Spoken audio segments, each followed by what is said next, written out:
नमस्कार मैत्रिणी, आज आपण ही मटकीची उसळ करणार आहोत. तर ही मटकीची उसळ पावशर उसळ घेतलेली आहे. छान असे मोड आलेले आहेत. खूप ठिकाणी वेगवेगळ्या पद्धतीने ही मटकीची उसळ करतात आणि मटकीची उसळ करण्याची खूप काहींची वेगळी पद्धत असते, पण मी ही माझ्या पद्धतीने दाखवणार आहे. तर आपण आता इथे सगळ्यात आधी शेंगदाणे घेतले आहे, हा खोबरं भाजून घेतलेला आहे, आलं लसूण पेस्ट घेतली आणि कांदा घेतलेला आहे आणि आपले घरचेच मसाले घेणार आहेत. तर आमची नाशिकमध्ये ज्या पद्धतीने करतात, नाशिक जिल्ह्यात साधना मिसळ, ती आता इथे जिरं, असं हे लाल मसाला, काळा मसाला, हळद आणि मोहरी असं घेतलेलं आहे. तर चला तर मग आपण तर आता सगळ्यात आधी इथे मीठ घेतलेलं आहे. तर आपण एवढं सगळं साहित्य घेतलेलं आहे, तिखट घेतलेलं आहे आणि हे सगळं साहित्य घेतलेलं आहे. तर बघा या ठिकाणी आपण एक मोठा कांदा, तर इथे आपण आता कुकरचं भांडं ठेवलेलं आहे आणि त्याच्यामध्ये आपण आता थोडंसं 1 चमचाभर तेल टाकून घेणार आहोत. या ठिकाणी इथे तेल गरम झालं बघा, इथे आपण तेल टाकून घेत आहोत. कुकरमध्ये हे तेल टाकणार आहोत आणि ते तापलं की मग आपण बाकीच्या गोष्टी सगळ्यात आधी आता आपण याच्यात कांदा टाकणार आहोत. कांदा थोडा परतू देणार आहोत आणि मग जिरं टाकणार आहोत. तर आमच्याकडे ही जी आहे तर थोडा कांदा परतू देत असतो. तर हा थोडा गुलाबीसर कांदा परतू देणार आहोत आपण इथे आधी आपण आता इथे कांदा टाकलेला आहे आणि कांदा छान असा परतणार आहे. तिथे गुलाबीसर कांदा परतला. अगदी सोप्या पद्धतीने उसळ उकडून घ्यायची गरज नाही आहे आणि पटकन होणारी ही उसळ आहे. आणि याला आमच्याकडे इथे नाशिकमध्ये साधना मिसळ ही खूप फेमस आहे. त्या पद्धतीची ही आपण आता इथे साधना मिसळ बघणार आहोत. तर त्याच्यानंतर आपला हा कांदा छान असा परतून झालेला आहे. तर याच्यात आपण जिरे आणि मोहरीची फोडणी देणार आहोत. इथे जिरं मोहरी टाकलेली आहे. तर बघा या ठिकाणी आपण इथे जिरं मोहरी टाकलेली आहे. ती छान अशी कांदा आपला छान असा गुलाबी परतला आहे. त्याच्यानंतर जिरं मोहरी परतल्यानंतर अद्रक लसूणची पेस्ट आणि त्याच्यात थोडासा कढीपत्ता टाकलेला आहे आणि तो दळून घेतलेला आहे आपण. तर त्याच्याने कढीपत्ता का टाकलेला आहे, ते अद्रक लसूण पेस्ट करताना ती टेस्ट वेगळी किंवा वास येतो, सुगंध असा छान येतो कढीपत्त्याचा. तर अशा पद्धतीने आपण इथे हे टाकून असं थोडंसं परतून घेणार आहोत. त्याचा जो कच्चापणा आहे तो परतून घेणार आहोत. त्याच्यानंतर आपण हे थोडे अख्खे शेंगदाणे घेतलेले आहेत आणि ते सुद्धा आपण इथे तळून घेणार आहोत थोडेसे. अगदी सोप्या पद्धतीने करणार आहेत आपण ही उसळ.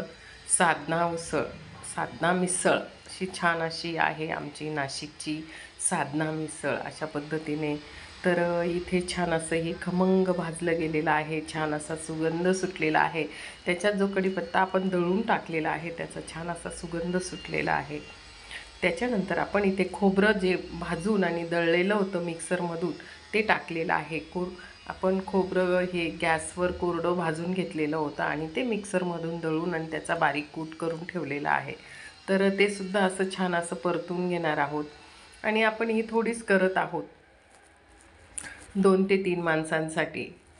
त्याच्यानंतर हे बघा अशा पद्धतीने हे 1-2 मिनटं असं छान असं परतून झालं आहे. त्याच्यात आपण इथे लाल तिखट टाकलं आहे. तुमच्या आवडीप्रमाणे तुम्ही तिखट, मीठ आणि हा काळा मसाला, गरम मसाला असतो आमच्याकडे घरी दळलेला, तर तो टाकलेला आहे.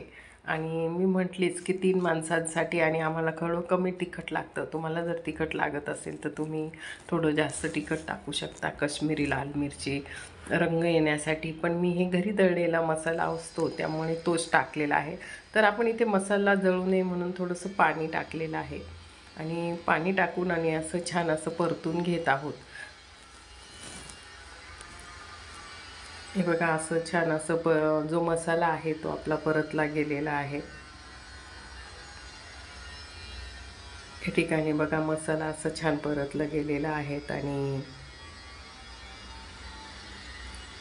त्याच्यात जे पाणी टाकलं ते सुद्धा आटून गेलं आणि त्याच्यात आता आपण तेलाचा वापर कमी केला, कारण तेल थोडं कमीच वापरत असते मी. झणझणीत तेलाचा वापर कमी करत असते. परत आपण आता इथे थोडंसं पाणी टाकलेलं आहे. आता हे जे पाणी होतं हे थोडं गरम पाणी घेतलेलं आहे, आपण गरम करायला ठेवलेलं होतं आणि थोडंसं कोमट पाणी टाकलेलं आहे. तर कोमट पाण्याने पटकन उकळी येते. तर ह्या ठिकाणी बघा उकळी आलेली आहे. त्याच्यानंतर आपण जी ही स्वच्छ उसळ धुवून घेतलेली आहे आणि नितरत ठेवलेली होती आणि ती बाउलमध्ये आपण काढून घेतली आणि ती उसळ आपण याच्यात टाकलेली आहे. उसळ वाफवून घेतलेली नाही आहे, तशीच आपण इथे टाकलेली आहे आणि कुकरची फक्त एक शिट्टी करून घेणार आहोत. खूप म्हणजे 80% आपण ती उसळ जी आहे कुकरची मध्ये 80% शिजवून घेणार आहोत. तर अशी थोडंसं वाफल्यावर परत गरम पाणी टाकणार आहे आपण. एका बाजूला कोमट पाणी केलेलं आहे आणि ते परत ग्लासमध्ये हे बघा अशा पद्धतीने आपण इथे परत इथे 1 ग्लास कोमट पाणी, तुम्हाला जेवढा रस्सा लागतो तसा पद्धतीने तो रस्सा आपण इथे करून घेणार आहोत. अशा ठिकाणी बघा कोमट पाणी टाकल्याने पटकन उकळी आलेली आहे. आणि आता आपण इथे सगळ्यात शेवटी मीठ टाकत आहोत. मीठ आपल्या अंदाजानुसार मीठ टाकून घ्यायचे आहे. कोथिंबीर आपण नंतर टाकणार आहोत. आणि आता याच्यात आपल्याला जितका रस्सा पाहिजे तेवढा आपण इथे ठेवणार आहोत. आणि मी 1.5 ग्लास पाणी टाकलेलं आहे आणि 1 शिट्टी करून घेणार आहोत. थोडंसं मंद आच ठेवणार आणि 1 शिट्टी करून घेणार आहोत आपण. आता इथे कुकरचं झाकण लावलेलं आहे आणि फक्त 1 शिट्टी करून घेणार आहोत. कुकर गार झाला का लगेच आपण ते खोलून घेणार आहोत. हे बघा या ठिकाणी 1 शिट्टी झालेली आहे आणि छान अशी आपली उसळ तयार झालेली आहे आणि आपण तेलाचा वापर कमीत कमी केलेला आहे आणि छान अशी ही साधना मिसळ तयार झालेली आहे. आमच्या नाशिकमधली ही साधना मिसळ खूप सुंदर आणि टेस्टी लागते. अगदी कमी साहित्यामध्ये केलेली आहे आणि टेस्टी. तर आपण आता इथे कोथिंबीर टाकलेली आहे आणि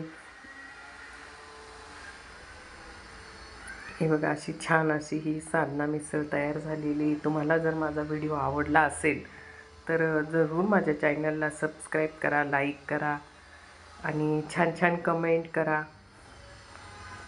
खूप छान अशी ही साधना मिसळ तयार झालेली आहे. आपण इथे सगळ्यात आधी फक्त उसळ काढलेली आहे. एका बाउलमध्ये आपण इथे उसळ टाकून घेत आहोत.